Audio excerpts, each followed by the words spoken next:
So hello guys, এখন আমরা আছি কৃষ্ণনগর রাজবাড়িতে।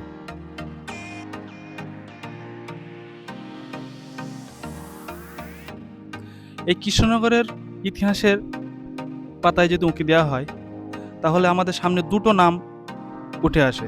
প্রথম নাম হচ্ছে রাজা কৃষ্ণচন্দ্র রায় এবং দ্বিতীয় নাম হচ্ছে এই বাংলার সবার প্রিয় গোপাল ভাঁড়, যার প্রকৃত নাম গোপাল চন্দ্র নায়। তো গোপাল ভাঁড়ের অস্তিত্ব নিয়ে প্রচুর প্রশ্ন আছে, খাতা কলমে তেমন কোনো তার অস্তিত্ব পাওয়া যায়নি।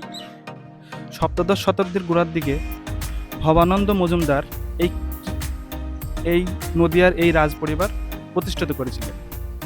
এই কৃষ্ণনগরের পুরাতন নাম ছিল রেওয়ে।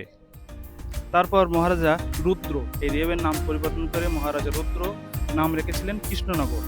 কিছু মতে আছে যে কৃষ্ণনগরের নাম রাজা কৃষ্ণচন্দ্রের নাম অনুসারে রাখা হয়েছে।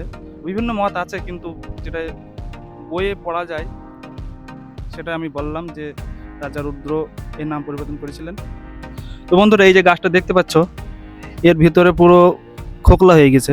এই গাছটার বয়স মোটামুটি 200 বছরের উপর হবে। হ্যাঁ, শোনা যায় যে এই যখন গোপাল ভাঁড় এই দরবারে আসতেন, তো এই গাছের তলায় কিছুক্ষণ বিশ্রাম করতেন। এই তখন হয়তো এই খোকলাটা ছিল না, হয়তো এই বাইরে বসে বিশ্রাম করতেন, তারপরে দরবারে প্রবেশ করতেন। তো এখন যেহেতু এখানে মেলা বসেছে, প্রচুর দোকানপাট বসেছে, যে আপনাদের যে একটা সুন্দর ভিউ আমরা দেখাতে পারছি না, তো তবুও দূর থেকে আমরা চেষ্টা করছি ভিউটা দেখাতে ভালো করে।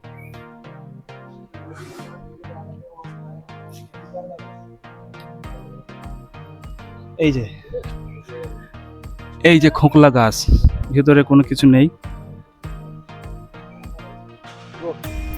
বন্ধুরা, এই সেই রাজদিঘি যেখানে রানীমা হয়তো কোনোদিন স্নান করেছেন কি করেননি জানেন না। এই সেই রাজদিঘি, এইদিকে যেমন একটা রাজদিঘি আছে, রাস্তার ওই দিকে একটা আছে। আমার মনে হয় দিঘির মাঝখান দিয়ে রাস্তা বানানো হয়েছে। আর এটা হচ্ছে মেন গেট। দেখাও, এই যে মেন গেটের সামনে আমরা দাঁড়িয়ে আছি। এখান দিয়ে প্রবেশ করার পর কিছুক্ষণ হেঁটে যাওয়ার পর তারপরে রাজদরবার ছিল, রাজদরবারের মেন গেট। আর এর গেটের আগে আরেকটা গেট আছে ওখানে। হ্যাঁ, গেটটা খুলে হচ্ছে পুরা বুঝে চারদিক, মানে আপনার জগত্রী পুজো এসে বিশেষ কিছু মানে আমোদ পাবেন না না।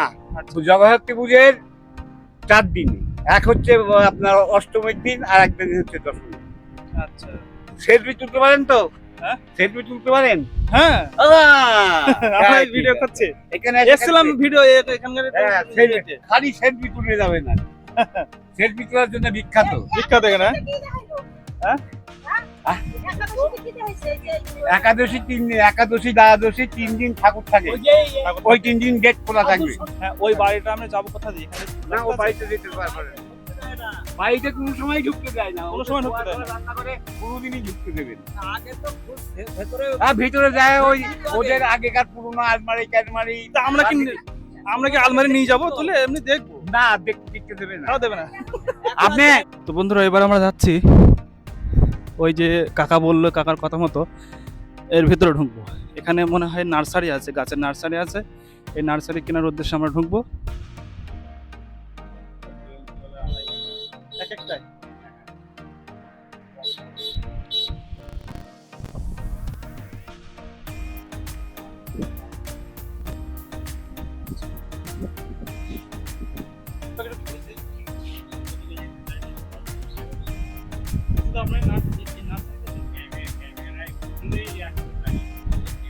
তো এখানে ভিডিও করতে দেয় না, তো যেখানে যা রুলস, সেই রুলস মানতে হবে। বন্ধুরা, এই যে দূর থেকে যেটা দেখতে পাচ্ছ, এটাই বাড়ি, এটাই রাজার বাড়ি।